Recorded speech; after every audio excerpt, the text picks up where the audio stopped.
This is the second part of a two-lab project where we're recreating the database of a college registrar.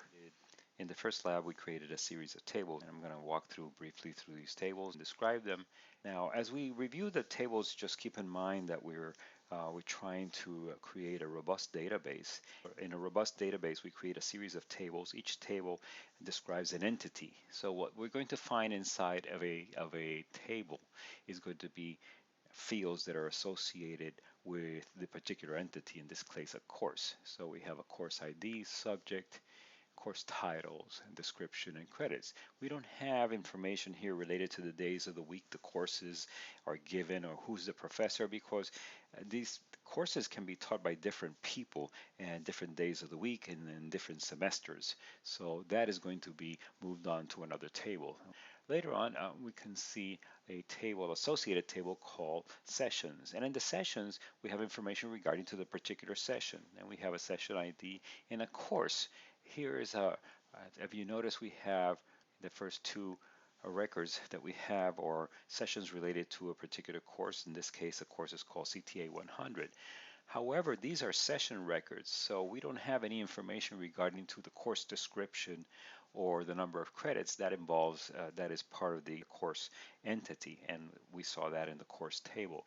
What we do have is information that's specific to the particular session. So in the particular session, we have a course ID, a term, a session number within that term, a faculty that is teaching that particular session, the days of the week for that particular session, the starting date for the session, and the ending date for the session. So these are all records that are related to the particular entity session. So we find nothing in there that's related to other things, like, for example, who are the people that are taking these sessions. We're going to find that in another table, a table called enrollments, that we'll visit later on. In the same fashion, when we look at students, we have information related to the students. So we have a last name, a first name, a student ID, email. We have not created other fields that are specifically related to students, like, for example, student address or contact number or things like that. We're not going to burden this demonstration with additional fields, but you can see what I'm talking about, that here the records are specifically to students, so you're not going to find things related to courses, because a student can have many courses. So that's going to come together when we look at the enrollment table. And then we have a very simple table called subjects, and we have subject areas. Like the first one is ACH for architecture. All the architecture courses are going to be under that subject area. And then we have another simple table where we have terms, and we have a term ID, the academic year, and what part of the year that is going to be taught. So all the fields on the terms is going to be related to term fields. So all the fields in terms are going to be related to terms. We're not going to find information here regarding who are the students enrolled or who's the teacher. Let's view how these different tables are related, and we're going to use the database tools here. Let's examine the relationships, and we created these relationships in the last lab. The student table is related to the enrollment table on a one-to-many relationship. The tables are linked by the primary key of one table and its existence on the second table as a foreign key. So the primary key in students is student ID, but the student ID is existing as a student ID foreign key on the other table, because the table enrollment has an ID field that is the unique identifier. It's a one-to-many relationship, as we see with the number 1 and the infinity symbol here, which means that one student can have many enrollments, and you know this is true.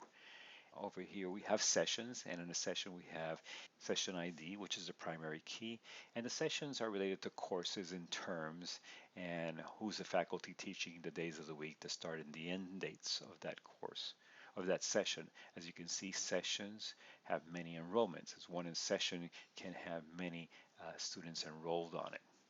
Then we have the session table has other relationships.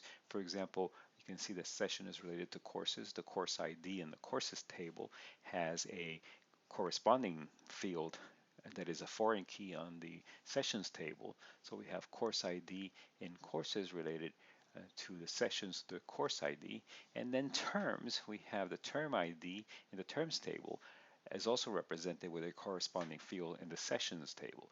So the relationships are from courses. One course can have many sessions, the same way that one term can have many sessions also. These are one-to-many relationships. The final table that we have is the table subjects. We have the subject code, which is a unique identifier in subjects, and it has a corresponding field called subjects.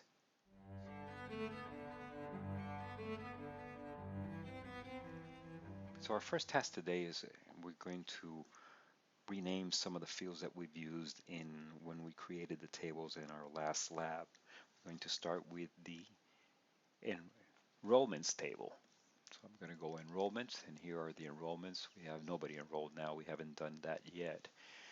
So as you recall, if you recall from the last lab, we have two different views of the tables. This is the datasheet view where we see data. In this case, we have no data yet. But the second view is the design view. And to go to design view, we're going to click on home and open up on the left under the views, we're going to open up design view. And what we're going to do here is rename one of the fields. And the field that we're going to rename is the field session. Here's the field session over here. We have three fields: a field ID, an auto number, student ID, a short text, and the session ID, which is a number. So we're going to rename this field session to session ID. And that's going to make it a little bit easier when we create relationships, so we can see that session ID in another table is going to relate directly to the session ID in this table. So we're going to close this. I have updated the names of various of the fields in some of the tables, so now let's do a quick review.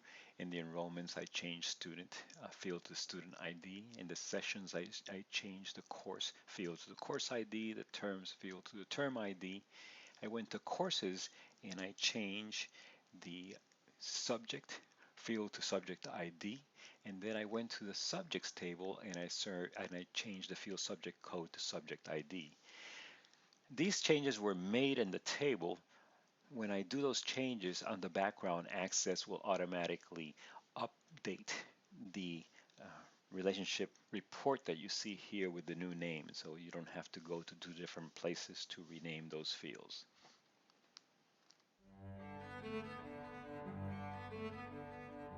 Access has several kinds of objects. The main one, the only one we've been working up to or working with up until now have been table objects. So now we're going to be creating form objects, and the special form that we're going to be using is called a form with subforms. The reason we want to create forms is forms facilitates data entry, and this is almost necessary when you're dealing with relational databases, because we have a relationship between different tables. Form with subforms facilitates entering data where we can look at one of the tables and see how it's related to the other one and make entry of data that's compatible with both tables and to maintain data integrity. So let's see how this works. We're going to create a form using the Create tab. We have various choices under the Forms group how to create a form, and we're going to use a form wizard. When we create a form wizard, the first thing we want to do is establish what table we're going to use to base the form on, and what are the fields that we're going to be editing or viewing with this form. In the first case, we're going to be working first with the table subjects. So I'm going to select from all the tables we have the table subjects. And what I'm interested in is on adding all the fields of the table subjects. So the table subjects has two fields in the available fields on the left. I'm going to select all of them. Now we have a button to select one field at a time or all the fields. I'm going to select all the fields. In a close-up view, I see that I selected the table subjects, and there's no longer available fields because I've selected all of them. They appear now as the selected fields that we're going to be using for the form. We're going to add one more table and the fields from that table, and it's going to be the table courses. So here's the table courses. I see listed all the fields from the table courses, and I'm going to add those to the selected fields of the form that we're creating. So I'm going to press the button to select all the fields. So now we have from the table courses, we added the fields to what we had before, and we have all the courses, all the fields from the table courses now are in the selected fields. My next step is how do I want to organize the data. Now I had mentioned before I'm going to create a form with subforms. So the main form is going to be the subject forms, and every time we switch from subject to subject, I want the subform that's going to be created to show me the courses related to the particular subjects. What it means, if I select the subject architecture, what I want to see listed under the subject architecture are those courses that have to do with architecture. I'm going to accept all the defaults after this. I'm going to go into next. The next choice I have is the view. We're going to choose a datasheet view, and it's already pre-selected. That is the default. Now it's going to ask me what is the form name and what I'm going to call the form. We have a form and a subform. What we're going to call the form is subjects and courses. So I've renamed the form subjects and courses. I've left the other one as it was defaulted courses subform. So I have subjects and courses is the name of the form, and I'm going to finish. We have subjects and courses, and now so we have subjects and courses listed up here, and we have the subjects, the subject ID and the subject description, and over and on this is the main form, and then we have a subform. And when I look down at the bottom of the screen, I'm going to see that it has record 1 of 24. So there's 24 subjects that I have, and I can navigate between different subjects. And these are controls similar to what you would see in a DVD player where you play, you move forward one at a time, you can go to the beginning or to the end. Now we have a subform in here, and the form is the courses form. And in the courses form, we have course ID and a subject ID and a course title. Now down at the bottom, we also have a navigation. So we have two levels of navigation. We have a navigation at the subjects and courses, so we can move between different courses, between different subjects. And then we have within the course form a navigation to navigate within courses of that particular subject.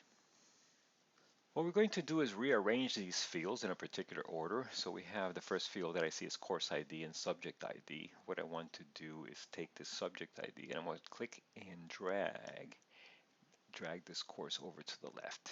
And so we have course subject ID, course title, and I'm going to move credits.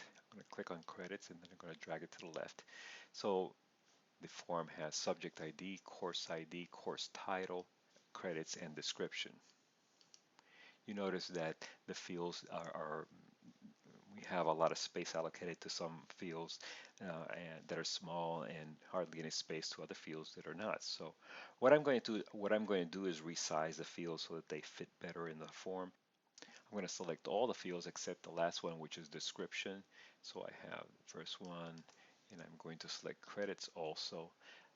I'm not going to resize description. I'm going to right click on the headings and a field width selection. And what I'm going to do is I'm going to apply best fit. And this is similar to something we've seen before in Excel where the fields can be resized automatically, and they have been. So we have the field subject ID, course title, and credits, and they're smaller in size and it fits better in the form. You could have done this manually, but we've done it automatically. Now let's test the navigation of the form. So we're in the form subjects and courses with the subform courses under it, and what we're going to do is navigate to different subject IDs and see how this works. So if you notice, you have subject ID. We have no courses listed under the subject, the ACH. I'm going to use the navigation control for the form, and it's going to be down on the bottom. And I'm going to navigate through different forms, and I'm clicking through. And as I click through, I have arrived now to a particular subject, the subject CTA, where there is courses already existing. So this is one that we've created in our previous step. So we have a course CTA 100. We have data for it over here. We can see it's CTA, subject ID, and it has to correspond because this is the primary key subject is CTA, and CTA exists on the courses as a foreign key. So this is the link between both of them. So we have CTA and CTA. The course ID is CTA 100, which is unique, and other information relating to that particular subject. So I'm going to move through a few more. Let's see what else we have. And as we move along, here is a course HLS, and we have HLS, the subject ID, the description is Homeland Security courses, and here's a course, HLS 111, Intro to Homeland Security, and I'm going to navigate a little bit more. Here's a legal course, so here's LGS, Legal Studies and Institute, with information about that course. So navigation works great. I'm going to go back to my ACH. And in ACH, what I'm going to do is I'm going to add a course in ACH using this form. Now, ACH has no previous records, so I am going to enter a record for a course for the subject ACH. Notice that ACH is already entered in the bottom part. In fact, you cannot edit this part because this part is a link. This field ACH in the course is a link to the ACH in the subjects table. So this field cannot be edited. It's automatically placed in by referential integrity. So let's create a course ID, and I'm going. Here's a record that I've entered. ACH is the subject ID. It was entered automatically. The course ID is going to be ACH 101. The course title is Intro to Architecture, and 3 credits. Let's move and add one more to another subject. I'm going to navigate to the subject CTA. And I've entered a course for CTA 106, Introduction to Project Management, for 3 credits also. So now CTA has 2 courses. Now what we have done is, as I mentioned before, the subject ID on the courses table is entered for you automatically. And we've left it on for now just to make sure that that everything is working fine. If we have navigated to CTA subject, we're always going to see CTA courses, and that is working well. In reality, we don't need to view this field anymore because we know it works. So we don't need to see it all the time. So I can hide that field. And what I'm going to do is I'm going to highlight the field subject ID in the courses subform and hide the field. And here's the field. Now what we have is CTA, and we know that what we're going to be displaying down here is CTA related courses, and what I have is the course ID, the course title, the credits, and description. So I have more space down here. If we ever need to unhide the fields, and if we want to make sure that we can see, we can reverse this operation by selecting any key, right-clicking, and then I can click on Hide Fields, and I can see all the fields that are in this form. And you notice that Subject ID has been checked out. There's no checkbox next to Subject ID, therefore that field is hidden. So I'm going to leave it as is. Now I'm going to close the form Subjects and Courses. I have proceeded to create a second form. You can see it listed here under our new objects. We have a form called Courses and Sessions. This is what we're looking at right now, and it has a subform created. It's called Sessions. We have Courses and Sessions, and we have a Session subform. We can navigate between courses now and see different sessions associated with those courses. I'm going to make some changes. I have rearranged the fields and also changed all the column widths to best fit as we did on the previous form. Now let's navigate and add some sessions to the courses that we have. So I'm going to navigate to CTA 106. If I go to the subform, notice that session ID is a field that is going to be entered for you automatically. This is something that Access is going to do for you because this particular field, session ID for the sessions table, is an auto number. So we don't need to create that number. It's going to be created for us. So we have the other field that's automatically entered is the course ID because this is we're going to be creating a session for that course. So we can see it up here. This course CTA 106, and here it is CTA 106 also. So let's create a term ID. When you enter term ID, this term must exist in the terms table, otherwise you're going to have an error. So I've entered a new session for course CTA 106, and here's the information on this particular row. The session ID and the course ID have been entered automatically by Access, but I've entered the term ID, session number, and other data relevant to the source. I'm going to create a couple of more sessions for other courses. So these fields, session ID and course ID, we can see that they work well. They are entered automatically the way they should be. So we don't need to see them anymore. So I'm going to highlight both fields and I'm going to right click and hide them.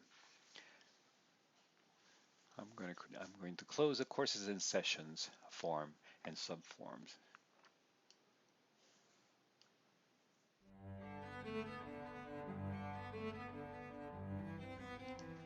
Let's open now the sessions table, and we're going to use the sessions table to filter data because I want to select sessions for specific term are being displayed.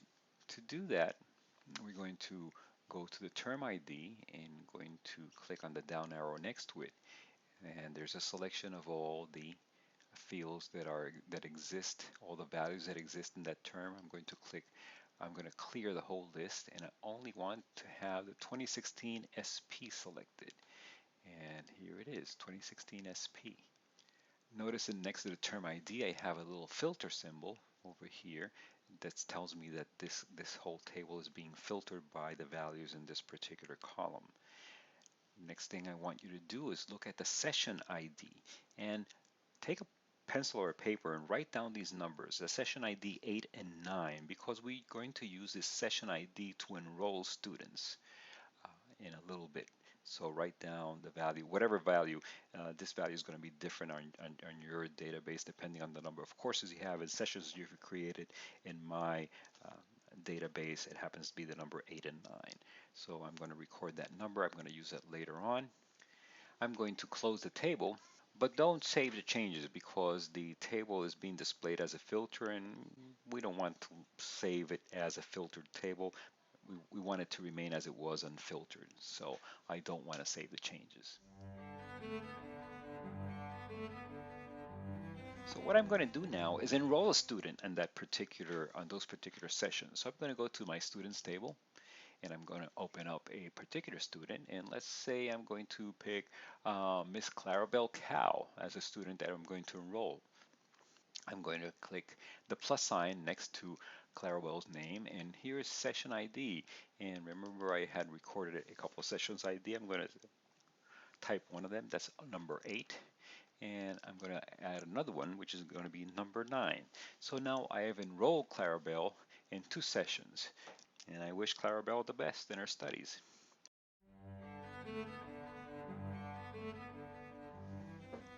So we have table objects, forms objects. Let's create a new object. The object that we're going to create is a query object. We're going to create under queries. We're going to use a query wizard just like we had used form wizards in the past. So let's create a query wizard. And in the query wizard, we have some choices. What we want is a simple query. Click on OK, and it's going to ask what are the tables and the fields of those tables we need for our query. So we're going to start with the students table, and we're going to need a student ID. So I'm going to select the student ID, a last name. Then I'm going to go to the sessions table, and from the sessions table, what I want is the term ID and the session number.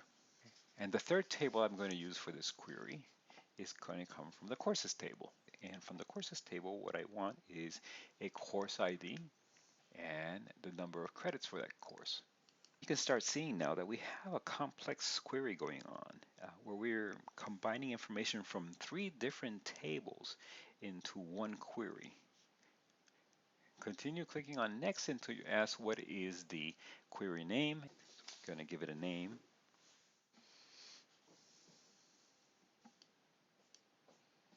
when I close the query wizard, here I have a query.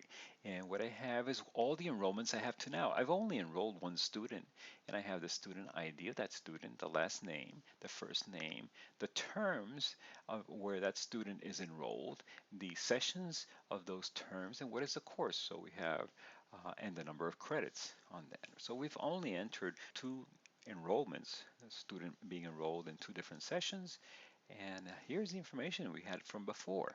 Now, we've been using the term query without explaining what a query is. And a query is nothing other than a question. So the query in the background has taken information from three different tables. And as we saw before, it took information from the tables, student, sessions, and courses, and combined them all to come up with an answer where all those three tables have fields in common. So the tables here we have from students, we have student ID, last name and first name. From the sessions, we have a term ID and the session number. And then from the courses, we have a course ID with the number of credits. This is a pretty amazing thing that's happened in the background.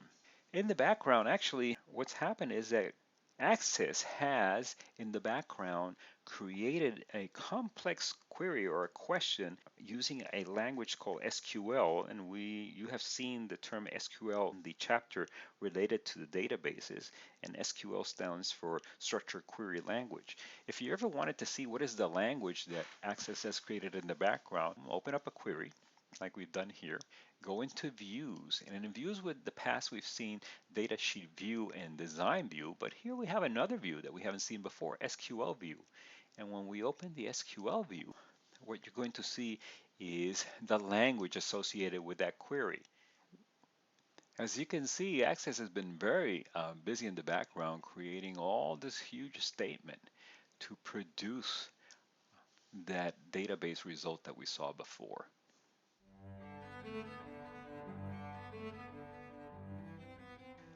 So we're going to create a report, and as before, we're going to go to the Create tab, and we have reports over here. And we have reports, and we have different ways of creating a report, and we're going to take advantage of wizards. So I'm going to create a report wizard. It's going to help me in creating the report. And the report is going to be based, instead of using the tables as we did before, we're going to use a query. And we have choices of all the tables that we have, but there's a query, the query that we created, the student enrollment query. So we're going to add all the fields from the student enrollment query, and here they are added over here. So the advantage of creating a query is we don't have to chase after individual tables because we already have done that in a query, so we can take advantage of the results of the queries to facilitate the creation of other reports like we're doing right now. We click on next, and now so we're going to group by students. We have choices of grouping it by students, by courses, or sessions. We're going to group them by students for the grouping level, and we're going to use the student ID. Is going to be the grouping level. So we have the student ID is going to be on top, followed by the fields of students, which are going to be last name, first name, followed by the other fields on the query. I'm going to click on next. We're going to leave the top portion of this dialog box empty, but we're going to click on summary options. In summary options, we want to add up all the credits that the student has taken. So in the summary, we're going to take credits and we're going to add them all up. We're going to click on OK. We're going to use a outline format. We're going to select outline, and we want it in landscape because the information is going to be a bit wide. Next, Access wants you to give the form a name. And now that we've created a report, we have three different objects: tables, queries, and reports. I'm going to click on this little button over here on the side. I'm going to click under Access Objects, and there's this little chevron symbol, and when I click it, it collapses the navigation view. Now we have a little bit more space to view our report, and here's the report that we've just created. So here's a student enrollment report, the student ID, where you have the student ID number, student's last name, first name, and courses is a student enrolled on. So we have for a particular term ID, we have these different session numbers, courses, and the number of credits, and this student has 6 credits enrolled over here.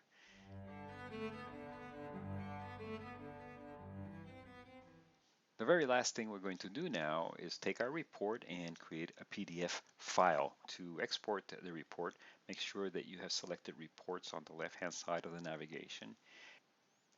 Select external data tab, and under the external data in the export group, select PDF or XPS. Select where you want to save it and publish. And here's your report in PDF form. So save this file and submit it along with your Access database. And this concludes our two-part project on a college registrar. Catch you later in class. Goodbye.